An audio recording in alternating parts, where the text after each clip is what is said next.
Hello বন্ধুরা, সবাই কেমন আছো? আশা করছি সবাই খুব ভালো আছে। আজ তোমাদের সঙ্গে একটা রান্নার রেসিপি শেয়ার করছি। এখানে দেখো মাছগুলো নুন হলুদ মেখে ভেজে নিয়েছি।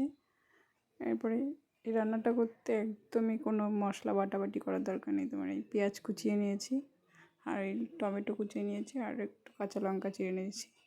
এবার কড়াতে তেল গরম করে গোটা জিরে আর শুকনো লঙ্কা ফোড়ন দিয়ে পেঁয়াজগুলো দিয়ে কিছু সময় ভেজে নিলাম। তারপরে নরম নরম হয়ে এলে পেঁয়াজগুলো, খুব বেশি ভাজতে হবে না, একটু নরম নরম হয়ে এলে পেঁয়াজগুলোতে আমি টমেটো কুচি আর কাঁচা লঙ্কা চেরা অ্যাড করে দিলাম। আর বেশ কিছু সময় আবার একটু নাড়াচাড়া করে নিয়ে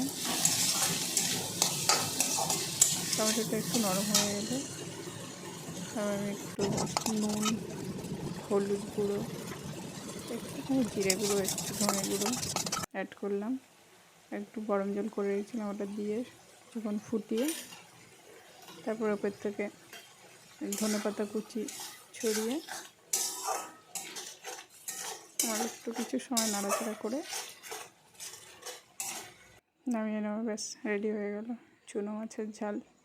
এটা গরম ভাতের সঙ্গে খেতে কিন্তু খুব খুব ভালো লাগে, একবার ট্রাই করে দেখো। ভিডিওটা ভালো লাগলে লাইক করো, চ্যানেলটা সাবস্ক্রাইব করে দিও।